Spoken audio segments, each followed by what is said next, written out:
Bonjour et bienvenue dans l'émission Paroles de femmes. Nous sommes toute cette semaine avec Inès. Bonjour Inès. Bonjour Annabelle.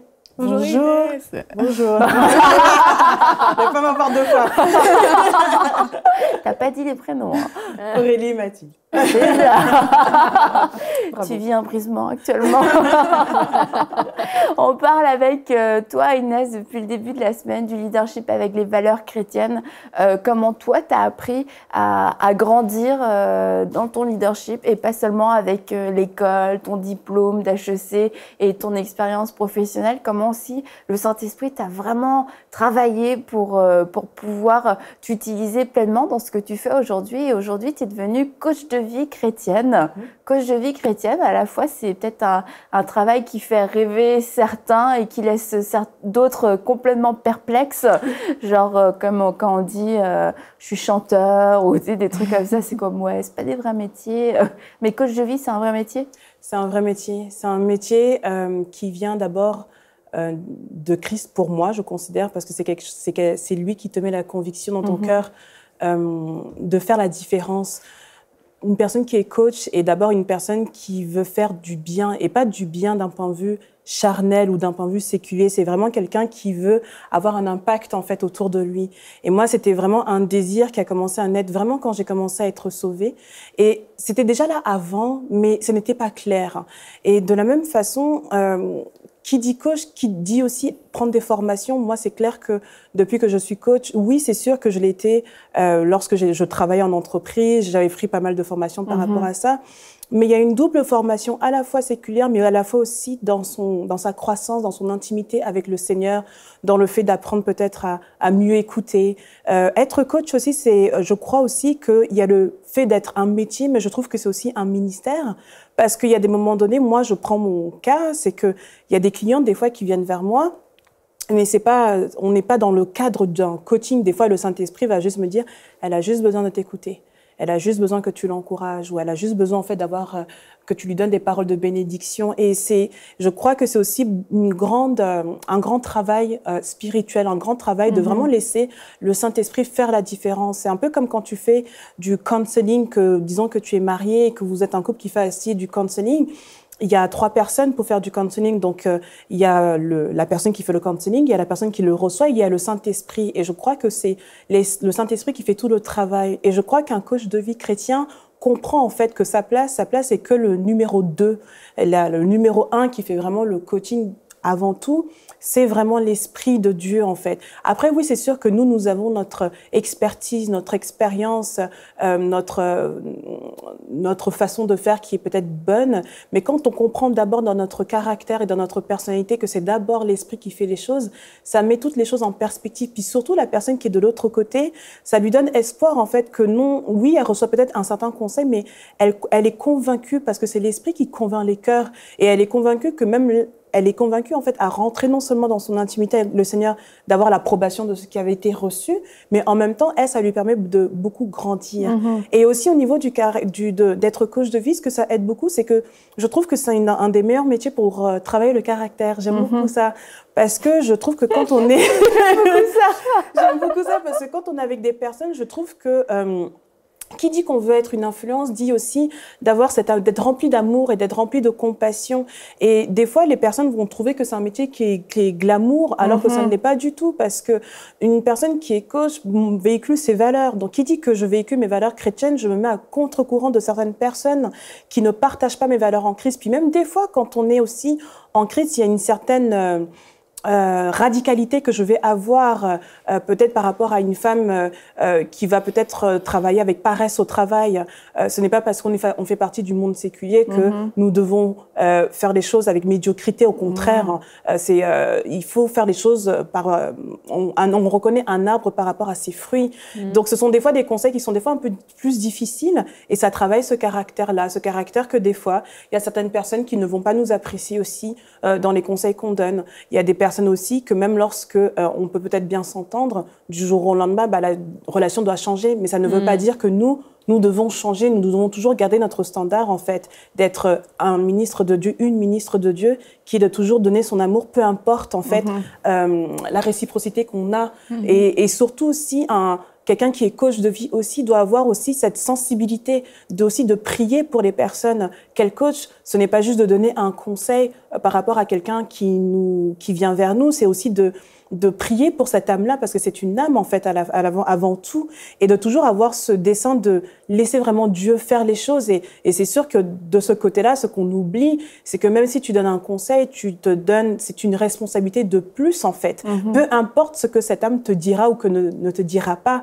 Et je dirais que c'est une superbe formation pour travailler le caractère et ça permet justement d'être encore plus un modèle exemplaire dans notre façon de faire les choses, parce que on n'arrive plus à se conformer par rapport à qui que ce soit. On le fait parce que c'est Dieu qui nous a demandé de faire les choses, et surtout à travers les fruits comme l'amour ou la joie ou la bonté, qu'on est capable de comprendre que ce sont des décisions qui sont inspirées de Dieu et qu'on est capable de les véhiculer quotidiennement. Je trouve que c'est une façon d'avoir de l'impact sans rien attendre en retour, en fait. Et tu trouves que depuis tes brisements, que ton caractère à toi a changé, a évolué? Complètement, complètement. En fait, je dirais qu'avant, parce que c'est comme quand des fois tu es un peu en derrière, parce qu'avant j'étais plus qu'une servante, je suis toujours, mais quand tu es une servante, tu fais ce que tu as à faire à ta place et puis tu ne te préoccupes, tu n'as pas ce devoir de te préoccuper de l'autre. Alors que je trouve que quand tu es une coach, tu es plus rempli d'amour, tu es plus rempli en fait de compassion, parce que première des choses, c'est que quand quelqu'un vient vers toi et exprime sa vie, c'est qu'elle a un besoin, et tu réalises en fait qu'il y a des personnes qui vivent des choses que tu ne vis pas. Donc du coup, je trouve que ça m'a beaucoup plus rempli d'amour et de compassion, et même des fois je dirais même que ça m'a beaucoup aidé dans le fait de grandir en Christ, en fait, parce que c'est sûr qu'il y a certaines choses, il y a certains problèmes auxquels je ne peux pas répondre, mais ça m'a fait comprendre la puissance de la prière, ça m'a fait comprendre la puissance du jeûne, ça m'a fait comprendre en fait le fait d'être entre guillemets travailler, même si c'est pas travailler, parce que des fois le fait de rester dans son cocon, dans notre quotidien, on ne réalise pas des fois combien les gens souffrent, en fait. Et quand tu es un coach de vie, je trouve que on entre dans les portes des maisons des personnes. Et moi, la façon dont je le vois, c'est que oui, Seigneur, tu es bon, tu me permets d'avoir des personnes qui me font confiance pour que je puisse leur rendre conseil, mais en même temps, moi, ça me donne vraiment, oui, c'est ça, beaucoup d'amour, beaucoup de bonté, ce qui fait que dans mes rapports avec autrui, dans mes rapports avec ma famille, mon environnement, j'ai beaucoup plus de patience. Et je dirais que c'était le fruit qu'il fallait beaucoup travailler chez moi. Mais ça m'a beaucoup permis d'être beaucoup plus patient, de ne pas avoir des attentes trop exigeantes par rapport aux gens, parce que on ne sait pas ce que quelqu'un vit, on ne sait pas quelles sont les difficultés d'une personne. Puis des fois, quand quelqu'un nous parle, on pense des fois que c'est par méchanceté, alors que des fois, la personne, elle est juste blessée. Mais quand on a souvent ce rapport où on comprend que les gens, ils ont souvent des soucis, ça nous permet d'avoir plus de douceur aussi. Mais en fait, c'est le caractère de Christ, hein, parce que, je veux dire, quand Dieu nous travaille, c'est pour lui ressembler toujours de plus en plus. Alors, évidemment, Jésus était rempli de compassion, son amour est déversé dans nos cœurs par son Saint-Esprit. Quand on s'approche de Dieu davantage, ça va créer en nous aussi, ça va développer en nous les fruits de l'Esprit qui sont là. Voilà, c'est inévitable, en fait, d'être... On ne peut pas être un enfant de Dieu puis pas développer le fruit de l'Esprit, pas développer le caractère de Christ. Et certain, ça ne sera pas nécessairement sans douleur, mais il faut vouloir ressembler à Christ. Surtout, pour pouvoir déteindre sur les gens qu'on peut influencer. C'est sûr, surtout quand on parle d'influence, comment on veut influencer, qu'est-ce qu'on veut réellement donner, et on en revient toujours à la même chose, c'est que nous-mêmes, on doit être certain d'être ancrés en Jésus et pas en autre chose, et d'accepter d'être modelé, d'accepter d'être changé dans notre caractère, qu'on n'est peut-être pas arrivé à tous les niveaux dans certains points de nos caractères. On en a parlé déjà un peu hier. Et puis, je pense que à la fois le leader qui ne souhaite pas changer et qui manifeste un caractère qui est contraire à la parole de Dieu va se discréditer lui-même en fait et va éloigner des gens lui-même parce que tu te dis ok, la parole me dit ça, c'est très basique pour moi dans le sens où je le comprends, des enfants peuvent le comprendre, cet homme, cette femme qui se dit être leader ne semble pas vouloir comprendre cette chose-là. Alors après, il faut apprendre vraiment à garder notre cœur par rapport aux autorités parce que nos autorités ne sont pas des gens parfaits, mais ceci dit, c'est souvent des occasions de chute et c'est comme ça qu'on voit beaucoup de gens quitter, partir d'une église, d'un ministère, etc. Même dans le cadre du couple. Le mari est appelé à être un leader dans son couple et si le mari ne manifeste pas le caractère de Christ, la femme, naturellement, n'a pas envie de manifester le caractère de Christ. Pourquoi? Parce que mon mari ne marche pas selon la parole de Dieu. Je ne vois pas Christ au travers de mon mari. Donc, pourquoi est-ce que moi, je devrais me soumettre à son leadership qui n'est pas un leadership divin. Et du coup, ça amène beaucoup de désordre. C'est pas juste d'être bien, d'être une bonne personne, d'être sympa, etc. C'est que lorsqu'on véhicule le caractère de Christ, on véhicule aussi toute l'organisation et toute la hiérarchie divine. Et c'est pour ça qu'on voit lorsque les diacres sont choisis, les anciens sont choisis, ça porte beaucoup de choses portent sur leur caractère, sur leur attitude, sur leur façon de vivre, pour qu'ils puissent être des modèles pour les autres et pour pas que ça crée de désordre en fait dans les églises. Parce que si le diacre n'est pas mari d'une seule femme, s'il ne sait pas tenir sa famille, s'il aime l'argent, s'il aime la boisson, ça veut dire que vous pouvez vivre cette vie-là aussi. Or, le diacre, les anciens, les responsables, les pasteurs, etc. sont appelés à vivre une vie de sanctification, comme nous tous, mais parce qu'ils vont la vivre de façon publique, c'est écrit spécifiquement pour ces personnes en charge que oui, leur vie doit vraiment être en règle avec Dieu, de dire que ça doit être des gens pacifiques, des gens qui ne recherchent pas la querelle. Et on ne peut pas s'auto-proclamer leader et puis être tout le temps en train de nous disputer avec tout le monde. Il n'y a personne qui s'entend avec moi. Là, il y a un souci, quoi. Il faut savoir aussi se remettre en question. Et puis par rapport à ça, quelquefois c'est un peu une place solitaire d'être dans une position de leadership parce qu'on peut être confronté à nous-mêmes, on peut voir ces choses et on peut se dire ok, c'est pas comme on en a un peu parlé hier, mais je voudrais m'adresser plus directement à vous parce que vous avez le désir de changer en fait et vous vous dites moi je marche pas dans une pleine authenticité et c'est vrai que on peut être dans une place vraiment de solitude parce qu'on se dit si je demande de l'aide ici je vais être jugée, si je demande de l'aide ici je vais être discréditée et dans certains milieux, c'est une réalité. Il n'y a pas d'aide humaine à proximité. Il n'y a pas d'aide humaine de disponible. Et on peut demander au Saint-Esprit, je pense, de nous amener des gens.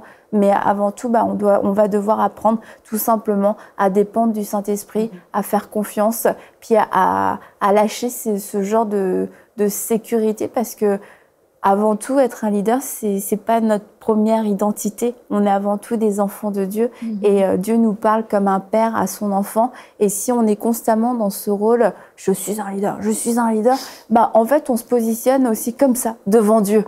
Et là, Dieu peut plus rien nous dire parce qu'on est comme en position. C'est moi qui donne toujours, c'est moi qui reçois pour donner, c'est moi qui donne les conseils. Mais devant Dieu, on doit constamment venir comme un enfant, en fait. Et même, moi, je pense qu'il n'est pas écrit quelque part qu'un leader ne doit pas avoir de failles, quoi. Ça, c'est marqué nulle part. Mais un leader, c'est quelqu'un que lorsqu'il voit que, voilà, j'ai un problème de caractère à ce niveau, mais il va chercher à le changer. Ça va prendre le temps que ça va prendre, mais il va travailler pour changer ce problème de caractère-là. Donc, moi, je pense pas qu'on devrait tomber dans ce que tu disais, je suis le leader, je suis fort. Bien sûr qu'un leader doit avoir un côté quand même rassurant par rapport aux personnes qui l'entourent. Oui. Parce que si un leader, il pleure tout le temps et il fait des trucs bizarres, c'est un peu bizarre. Mais ça ne veut pas dire que c'est une personne qui n'a pas de problème de... Ça peut arriver, et nous tous, on a été confrontés à ça. Dans la Bible, on présente, on dit il y a la bonne herbe et puis il y a l'ivraie. Maintenant, le travail, c'est quoi? C'est qu'il faut réussir à enlever l'ivraie et à conserver la bonne herbe, en fait. Et c'est ça, en fait, qu'on fait tout au long de la vie, hein, parce que de toute façon, plus on avance avec le Seigneur, plus il y a des choses qu'il faut, il faut enlever pour pouvoir porter du fruit. Il y a des choses qu'il faut que ça sorte de nos vies. Mais on ne sait pas tout. On n'a pas toute la connaissance. Mais Dieu, la façon dont il travaille avec nous, il nous amène à changer au fur et à mesure. Mais ça n'enlève pas le fait qu'on peut être un leader vraiment qui recherche à manifester le caractère de Christ. Et qui, s'il voit que, ah, là, j'ai manqué d'amour, ben, c'est d'aller chercher, de dire, OK, je veux chercher des occasions pour manifester de l'amour parce que je dois travailler ce côté-là. Et c'est comme ça, en grandissant, le travail va se faire et ce sera un vrai leader qui aura pu développer certaines choses qui impacteront encore plus la vie des personnes. Et toi, Aurélie, au fur et à mesure que toi, t'avances et que t'as avancé, et aussi dans les responsabilités que Dieu t'a données au fur et à mesure de tes années de vie chrétienne, est-ce que tu sens que ton caractère a été défié, que ton caractère a été changé, et tu vois le fruit de ce changement? Ah oui, beaucoup. Je vous avais dit qu'avant, moi, je marchais beaucoup par l'humeur. Et aussi... on marche par l'esprit ou on marche par l'humeur. Oui, il suffisait que je sois fâchée ou bien me réveiller du mauvais pied, comme on dit, pour que tout mon entourage en pâtisse. Et j'ai vu vraiment le Seigneur me transformer. Et là encore, je suis en processus de transformation. Je ne suis pas quelqu'un qui cache mes faiblesses parce que je sais que je dois les changer, en fait. Je ne veux pas comme les mettre dans l'obscurité pour faire paraître super, mais je les expose justement parce qu'il faut que ça change. Je ne peux pas rester avec ça. Et oui, tout au long de ma vie chrétienne, j'ai vu Dieu me transformer. Il y a des choses que, franchement, aujourd'hui, je rends gloire à Dieu, hein, parce que je sais que de moi-même, en moi, c'était des résistances. Parce que de la façon dont j'ai été éduquée avec beaucoup de valeurs, de bonnes valeurs. Et il y a des choses qui ne passaient pas forcément. Et parfois même, ben ça, c'est de l'orgueil, en fait. Parce que on pense que c'est toujours nous qui avons raison. Moi, c'est comme ça que j'étais. Hein. J'avais raison. Et puis, pour montrer que j'avais raison, mais je vais sortir mon français le plus sophistiqué. Je perdais patience, je me mettais beaucoup en colère. Mais avec le temps, j'ai vu vraiment Dieu me transformer. J'ai vu ces choses quitter de ma vie. Je me suis vue grandir, tout simplement. Et là où j'avais tendance à m'énerver facilement, eh ben, j'ai vu plus de patience. J'ai vu plus d'amour vis-à-vis des gens. J'étais plus centrée comme sur moi, c'est mes désirs qui comptent et tout. Mais j'ai vu que je pouvais aussi m'intéresser aux autres. J'ai vu que les autres avaient un point de vue et que leur point de vue comptait aussi. Mais avant, j'étais pas dans ces dispositions-là et je sais que c'est le travail de Dieu. Et bien sûr, Dieu continue à faire son travail dans ma vie et je sais que je lui rends gloire parce que le produit final... Parce que t'es parfaite maintenant. Tout est accompli. Je t'ai enlevé les mots de la bouche. Et tu penses que tu aurais pu passer à côté de certaines opportunités divines si tu avais manqué des moments où Dieu essayait de te transformer? Mais c'est sûr. Déjà, là, j'aurais pas pu travailler ici, ça c'est sûr. Je vais garder ce côté là où je manifeste pas le caractère de Christ, où voilà, je vis sur mes humeurs. Le jour où je suis contente, tant mieux pour vous. Je pense pas que c'est comme ça qu'on vit avec des gens. Mais ce qui est important, moi, je pense, c'est le fait de savoir que c'est Dieu qui nous transforme. Parce que dans le monde aussi, quand des gens y grandissent, il y a une certaine maturité qu'ils acquièrent qui fait en sorte qu'ils fassent plus certaines choses, forcément. Mais c'est bien quand, en tant que chrétien, on réalise qu'il y a un travail qui est fait, mais par Dieu. Et quand tu le sais, mais tu peux te placer devant Dieu et dire, Seigneur, sonde mon cœur. Seigneur, éprouve mes pensées. Conduis-moi sur le bon chemin. Et quand tu fais cette prière-là, je pense que c'est une prière qu'il faut faire régulièrement, d'ailleurs. Quand tu l'as fait, tu seras exposé à certaines choses. Et quand ton caractère va être étiré, mais là, tu sauras que là, Dieu est en train de me montrer quelque chose à changer. il y a des gens qui manifestent des petites jalousies, des trucs. Mais quand tu vois ça, tu comprends que mon caractère ici est en train d'être mis à l'épreuve. Et la façon dont tu réagis à ça est différente. La façon dont tu vas répondre à ça sera, c'est différent. Et puis, il faut comprendre que la chair, c'est quelque chose qui travaille en partenariat avec l'ennemi, en fait. Ça, il faut le comprendre.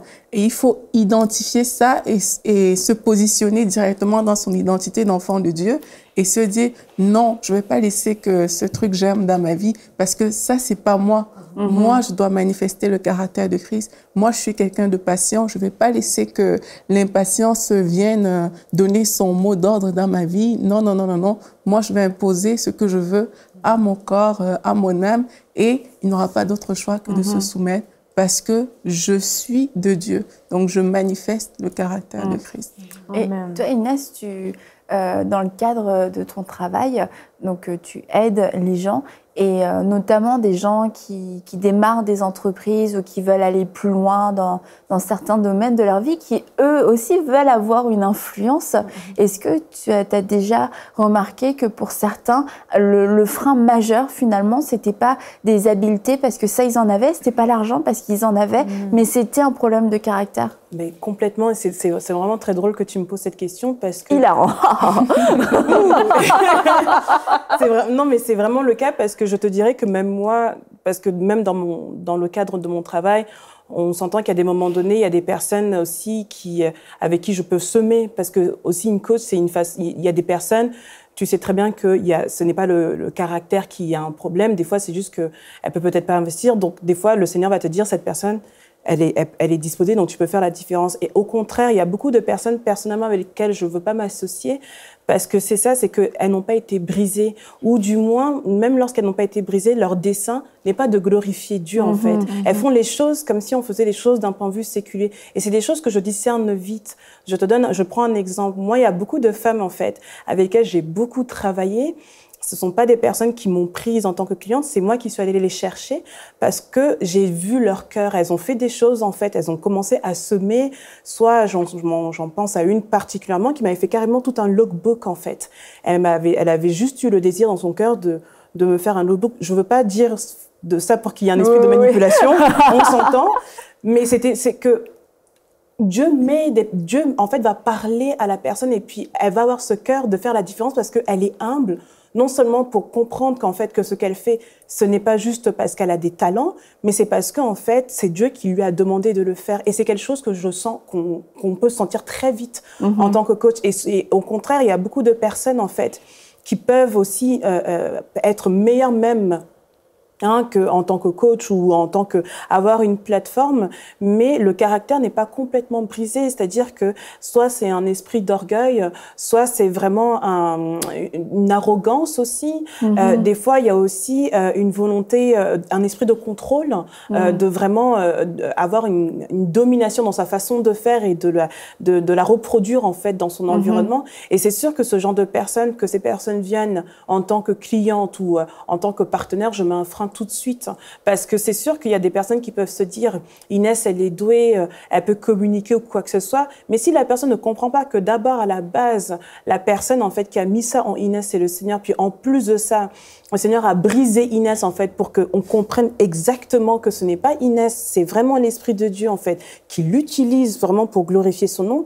Il y aura un décalage. Donc moi, c'est quelque chose que je fais quotidiennement, limite dans les personnes qui viennent, et j'ai même des systèmes en fait pour vraiment pouvoir discerner. Ah oui, non mais mais est-ce que tu le dis aux gens?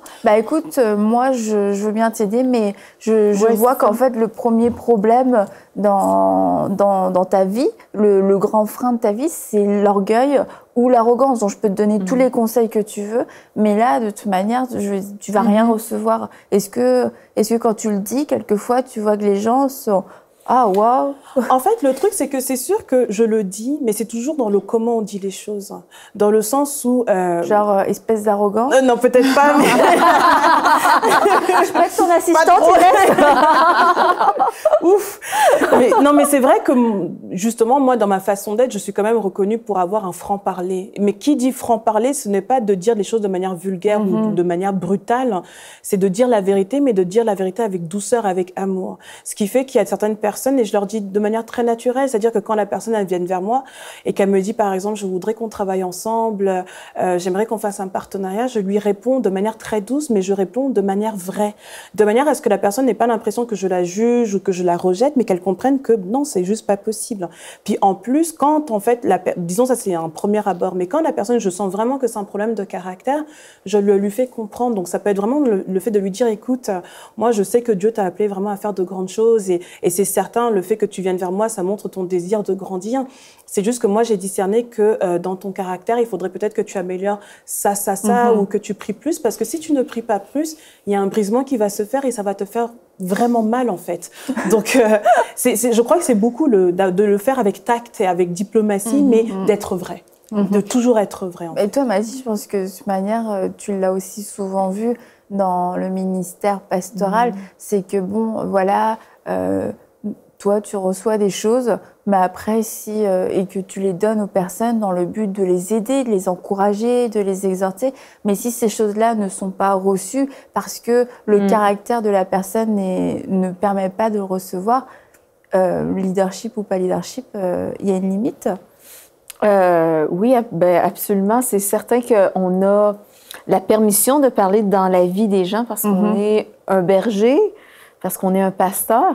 Mais ensuite, ça appartient à la personne de recevoir ou pas. Et moi, j'aime beaucoup parler, tu parles de brisement, moi, j'aime beaucoup parler de transformation. Et puis, c'est ça, c'est dans la présence de Dieu. Si les gens ont vraiment soif de ressembler à Jésus, ils vont prendre nos conseils, ils vont prendre la réprimande, si on peut dire. Et là, ils vont pouvoir se voir comme ils sont et ils vont avoir le désir de ressembler à Christ. Dans le fond, moi, c'est notre mission, en fait. Hein? C'est notre mission d'aider les gens à ressembler de plus en plus à Christ. Mais c'est certain que on doit recevoir en tant que personne.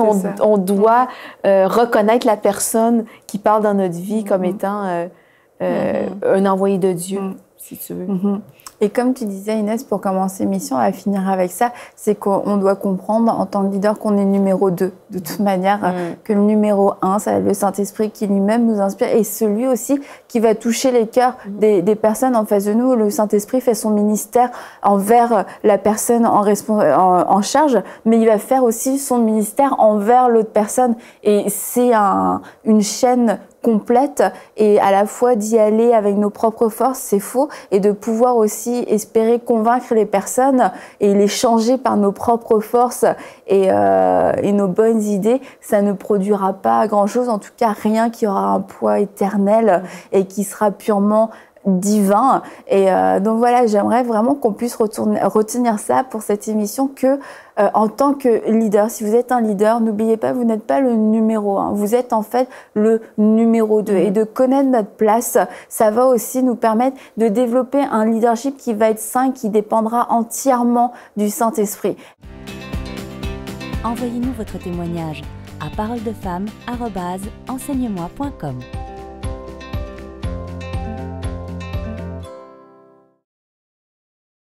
Cette émission est rendue possible grâce au précieux soutien des partenaires d'Enseigne-moi Canal International. Retrouvez tous nos programmes sur enseigne-moi.com.